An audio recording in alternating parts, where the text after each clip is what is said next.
कल तक आपने मेरे व्याख्यानों में सुना होगा या परसों तक आपने मेरे व्याख्यानों में सुना होगा कि राजीव भाई कहते हैं कि ये मत खरीदो, वो खरीदो, ये मत खरीदो, वो मत खरीदो। ये सिर्फ वहां तक सीमित नहीं है, पूरे समाज का स्वदेशीकरण करना है। ये समाज कई स्तर पर विदेशी है। मेरे मन में दो बातें हैं जिसको लेकर मुझे कोई भी कंफ्यूजन नहीं है, कोई भी भ्रम नहीं है। पहली बात मैं ये मानता हूं कि या तो हम तय करें पूरे समाज के स्तर पर और पूरी शक्ति से अपने आप को यूरोप बना लें, जैसे पंडित नेहरू कहा करते थे। पंडित नेहरू ने अपनी ऑटोबायोग्राफी में बिल्कुल स्पष्ट लिखा है और पार्लियामेंट में इसको कई बार कहा है। उनसे जब जब पूछा गया कि भारत को लेकर आपके मन का सपना क्या है, हमेशा कहते थे कि भारत को यूरोप बनाना। भारत को भारत बनाने की बात कभी नहीं कही, भारत को यूरोप बनाना। तो मान लीजिए पंडित नेहरू का ये जो सपना है वो हम सब अपना सपना बना लें और पूरी ताकत के साथ इस भारत को यूरोप बना दें। आप थोड़ी देर जरा कल्पना करिए कि अगर भारत को आप यूरोप बनाना चाहें तो आप बना पाएंगे क्या? ये इतना असंभव काम है जैसे आप एवरेस्ट को खोदने की कोशिश करें, बहुत ही असंभव काम। भारत को यूरोप तो आप नहीं ही बना पाएंगे। हां, भारत को अधकचरा जरूर बना देंगे, आधा यूरोप आधा भारत, या आधा अमेरिका आधा भारत। हम सब उसी में से निकले हुए हैं। ये जो हमारा देश का मिडिल क्लास है या अपर मिडिल क्लास है, ये आधा यूरोप है आधा भारत है। आधा यूरोप और आधा भारत ये खिचड़ी बन गया है। न तो सभ्यता और परंपरा में यूरोपियन हो पा रहा है और न सभ्यता और परंपरा में भारतीय हो पा रहा है।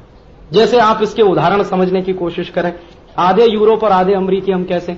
आपने सुने हैं इस देश में नाम होते हैं पिंपल, डिंपल, पिंकी, टिंकू। हां, जरा बताइए क्या मतलब है टिंकू का? कोई बताए कि इसका मतलब ये है? ये आधा यूरोप आधा भारत होने की निशानी। और आप अपने आप को ऑब्जर्व करिए, आप आधे भारत और आधे यूरोपीय कैसे हैं? जैसे उदाहरण के लिए हिंदुस्तान में बचपन से हर एक मां बाप का, खासकर अपर मिडिल क्लास के मां बाप का, मेजॉरिटी में एक सपना है कि उनका बच्चा अंग्रेजी में पढ़े, कॉन्वेंट में पढ़े। तो कॉन्वेंट में और अंग्रेजी में पढ़ाने के लिए कुछ भी करने को तैयार है। मैंने तो इस देश में ऐसे मां बाप देखे हैं जिनके बच्चे अभी पैदा होने वाले हैं लेकिन रजिस्ट्रेशन हो चुका है, कॉन्वेंट में पहुंचाना है अपने बच्चे को, अंग्रेजी में पहुंचाना। मेरा अपना एक दोस्त है, उसके आधे यूरोप और आधा अमेरिकी होने का निशानी आपको बता रहा हूं। अहमदाबाद में रहता, 3.5 साल का उसका एक बेटा है, उसको कॉन्वेंट में भर्ती करा दिया उसने इस साल से। अभी मैं गया है अहमदाबाद तो मुझे पता चला कि उसका बेटा कॉन्वेंट में जाने लगा। तो मैं देखता हूं कि सवेरे ही सवेरे पति पत्नी दोनों उठते हैं और मार पीट के उसको उठाते हैं, 3.5 साल का बच्चा। क्योंकि बस आएगी 6 बजे, तो 6 बजे अगर बस आएगी तो बच्चे को 5 बजे तो उठाना ही पड़ेगा। अब आप जानते हैं कि बच्चे को सबसे गहरी नींद आती है 3 बजे से लेकर 5, 5:30 बजे के बीच में। ये सबसे गहरी नींद का समय है। उसी समय मार पीट के दोनों उसको उठाते हैं। अब बेचारा रोते रोते उठता है, फिर ठूस ठूस के उसको डबल रोटी खिलाते। फिर उसके बाद क्या होता है कि उसके ऊपर कसाई की तरह से काम शुरू होता है। जबरदस्ती नहला रहे हैं, जबरदस्ती साबुन लगा रहे हैं, फिर उसके ऊपर क्रीम पाउडर लगाया जा रहा है, फिर उसके बाद उसकी टाई बांधी जा रही है। अब बेचारा कह रहा है कि गला कसरा, नहीं नहीं लेकिन टाई लगानी है तुमको। फिर जाते जाते 5 किलो का बस्ता लाद दिया उसके ऊपर। अभी 3.5 साल का बच्चा, 5 किलो का बस्ता। मैंने एक दिन कहा कि भाई तू ये क्या सत्यानाश कर रहा है? कहने लगा राजीव भाई स्मार्ट बना रहा हूं अपने बच्चों। मैंने कहा स्मार्ट बना रहा है कि पेशेंट बना रहा है? कहने लगा क्यों? मैंने कहा स्लिप डिस्क हो जाएगा इसको अभी से। 3.5 साल के बच्चे पे 5 किलो का बस्ता रखोगे तो क्या होगा? स्लिप डिस्क नहीं होगा तो क्या होगा? और बचपन से ही मरीज होकर बड़ा होगा ये। लेकिन वो सुनता नहीं है किसी की। और जब सब लाद लूद के बस आ गई, पौ पौ हॉर्न बजाया, दोनों मम्मी पापा ने उसको घर से बाहर ठेला। अभी वो रो रहा है, नहीं जाऊंगा, लेकिन नहीं तुमको जाना। और जबरदस्ती दोनों गए और बस में फेंक आए। उसके बाद बड़े रिलीफ कि देखो चलो दोपहर तक की फुर्सत तो हो गई।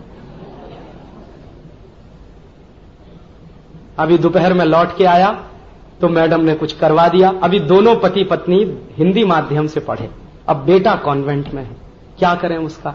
तो आ गया बेटा और कहने लगा देखो मैडम ने ऐसा कर दिया वैसा कर दिया, तो अब पढ़ाएं कैसे उसको? तो ट्यूटर चाहिए, क्योंकि मैडम ने होमवर्क दिया है, तो होमवर्क लेके आ गया घर में। अभी वो तो समझते नहीं है, तो एक नया ट्यूटर रख लिया। स्कूल का होमवर्क कराने के लिए ट्यूटर रख लिया। अभी ट्यूटर ऐसा सत्यानाशी कि वो अपना होमवर्क देके चला गया।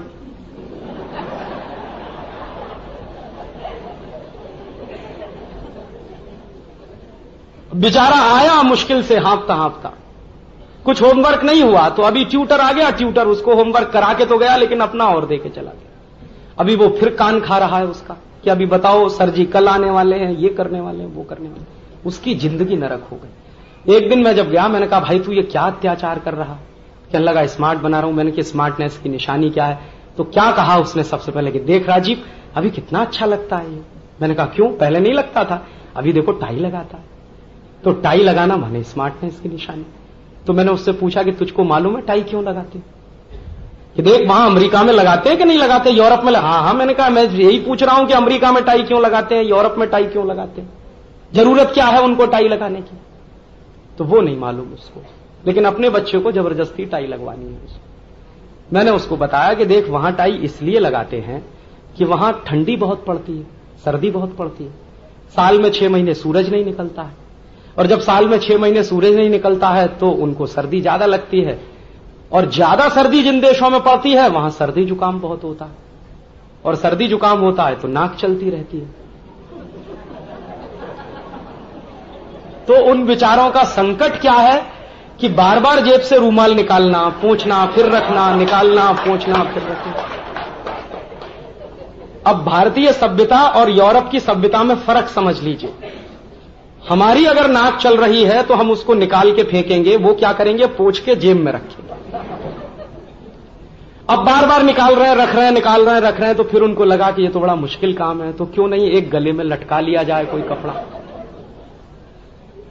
तो उन्होंने लटका लिया। क्या करना है, ये काम तो आएगा कम से कम। तो मैंने कहा देख टाई का मतलब है TIE, गले में लटकाया हुआ एक कपड़ा। तुझको क्या जरूरत है उसकी? तेरे बच्चे को क्या जरूरत है उसकी? कहने लगा हाँ बात तो सही है। तो मैंने कहा इसको निकलवा। तो अब क्या बताएं, कॉन्वेंट स्कूल का नियम है तो टाई लगा के जाना ही पड़ेगा। अभी आप देखिए कि जबरदस्ती भारत में रहते हुए आपको यूरोपियन बनाया जाएगा। आप न तो यूरोपियन बन पाएंगे न भारतीय रह पाएंगे।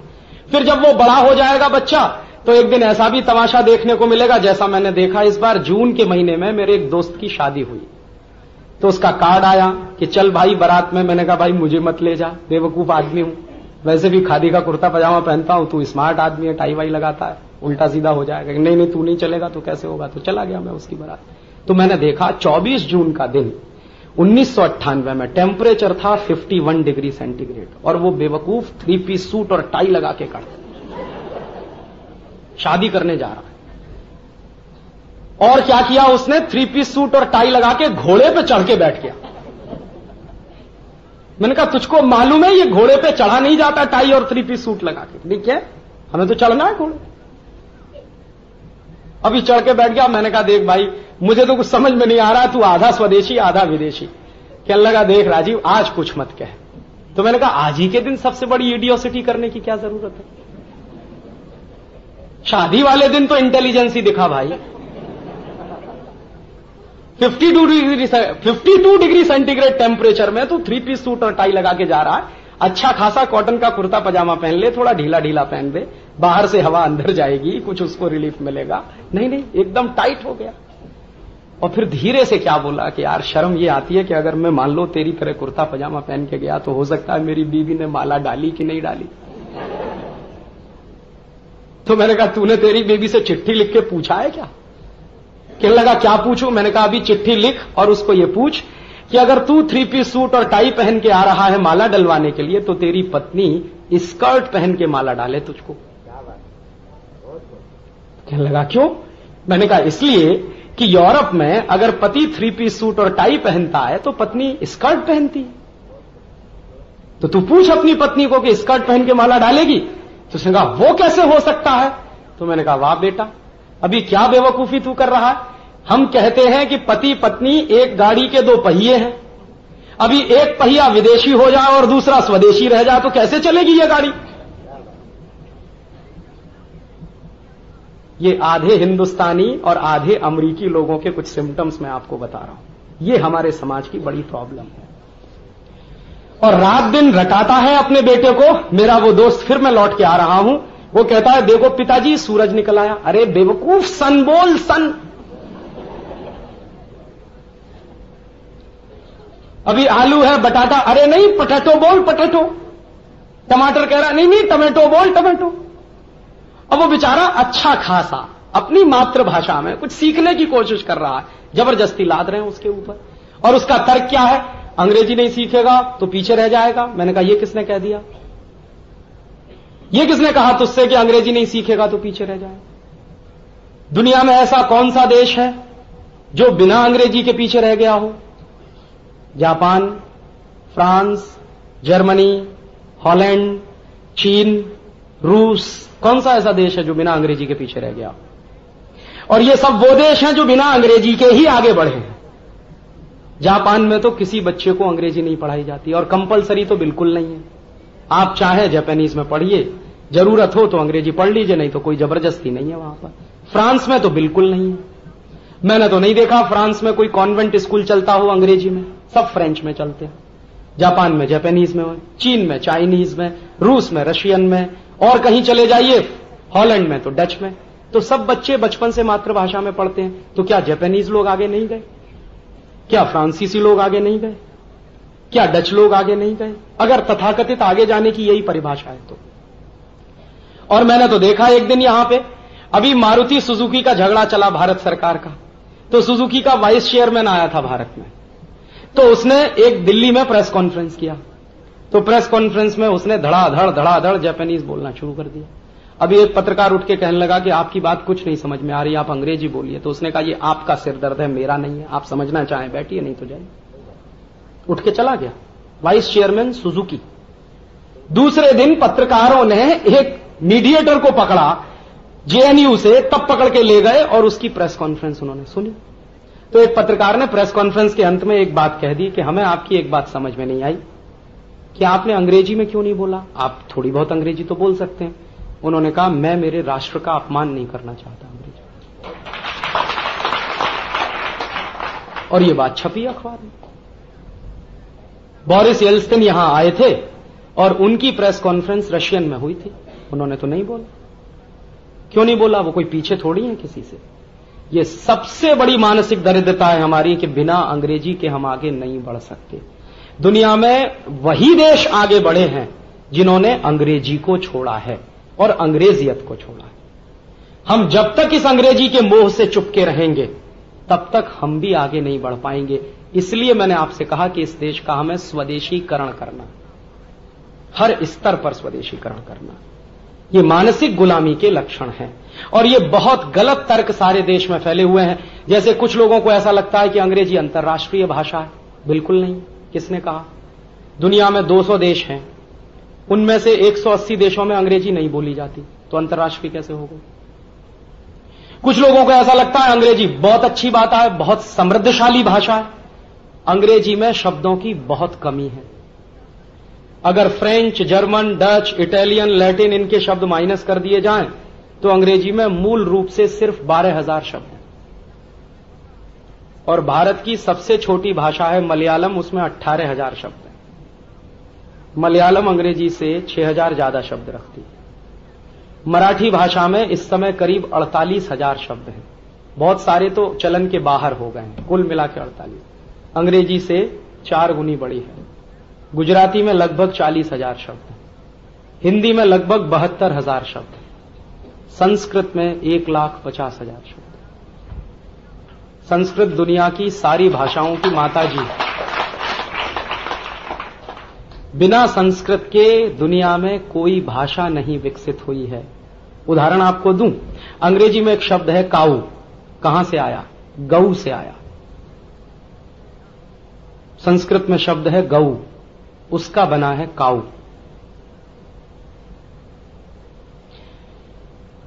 अंग्रेजी में एक शब्द है क्यूरिकुलम।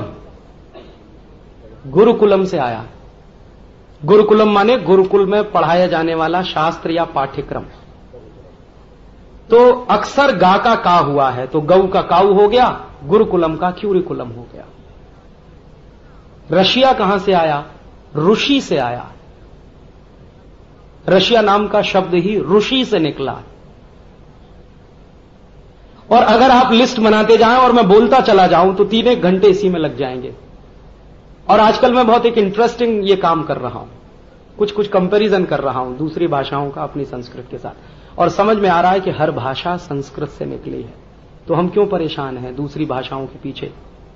हम क्यों नहीं हमारी मातृभाषा संस्कृत को सीखें?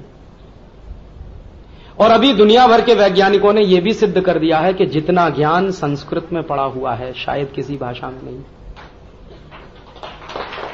अभी तो कोशिश चल रही है, कुछ दिन के बाद संस्कृत का सॉफ्टवेयर बनने जा रहा है और कंप्यूटर भी काम करेंगे। और जो वैज्ञानिक इस मिशन में काम कर रहे हैं जर्मनी के, उनका यह कहना है कि यह अंग्रेजी से ज्यादा अच्छा होगा, ज्यादा वैज्ञानिक है।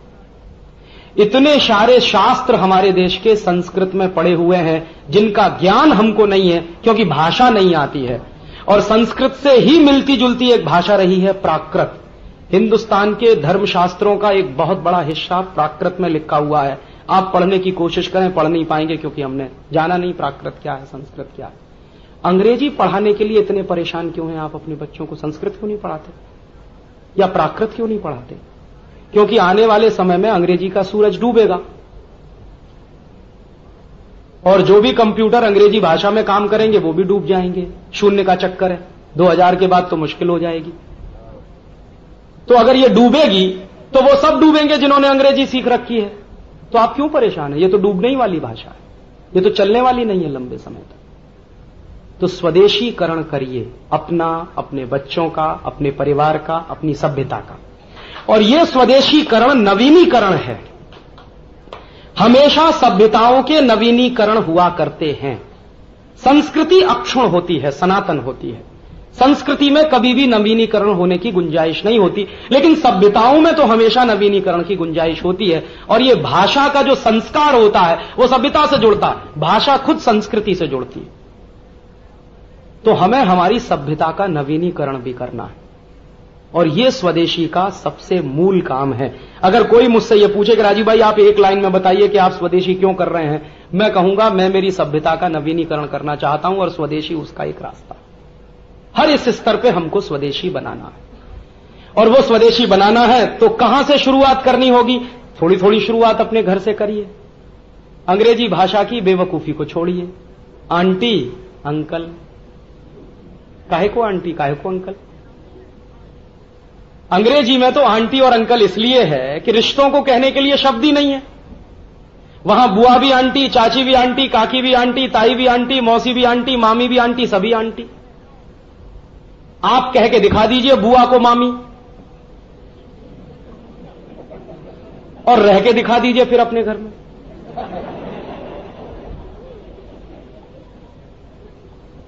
आप कह के दिखा दीजिए मौसी को काकी, फिर रह के दिखा दीजिए इस पर। अंग्रेज कह सकते हैं क्योंकि रिश्तों की गर्माहट क्या होती है ये उनको अंदाज नहीं है, इसलिए आंटी है। काका भी अंकल, ताऊ भी अंकल, मौसा भी अंकल, फूफा भी अंकल, मामा भी अंकल, मामा के मामा भी अंकल, सभी अंकल। यहां तो संभव नहीं है। काका मौसा नहीं हो सकते, मौसा मामा नहीं हो सकते। हर एक का अपना एक निश्चित रिश्ता है। तो काहे को सिखा रहे हैं अपने बच्चों को कि बोल अंकल आए हैं? काहे को आए अंकल? काका आए हैं या कुछ आए हैं, अंकल क्यों आए हैं, आंटी क्यों आए हैं? तो छोड़िए ये अंकल और आंटी। और अंकल और आंटी आप छोड़िए, अपने बच्चों से छोड़वाइए। और मैंने जैसे आपसे कहा कि ये पिंकल, डिंपल, टिंकू, ये और वो, ये नाम रखना छोड़िए, फालतू के नाम। इतने अच्छे अच्छे नाम भारतीय संस्कृति में, राम है, कृष्ण है, शिव है, राम गोविंद है, एक साथ दो दो भगवान, राम और गोविंद दोनों एक साथ मिल जाएं, ये कौन सी संस्कृति में संभव है? ये यहां संभव है। तो काहे को परेशान है बेवकूफी के नाम? और ऐसे नाम जिनका कोई अर्थ नहीं है ये रखना बंद करिए, और अपने घरों के भी रखना बंद करिए इस तरह से। तो माने स्वदेशी होना शुरू करिए। ये स्वदेशी होना माने सभ्यता के नवीनीकरण का काम है। तो आप स्वदेशी होना शुरू करिए। और ये स्वदेशी होना अपने परिवार से, अपने समाज से, अपनी सभ्यता से सबसे आसानी से हो सकता है। तो आप होइए। अपने बच्चों को कॉन्वेंट में भेजना भी बंद करिए।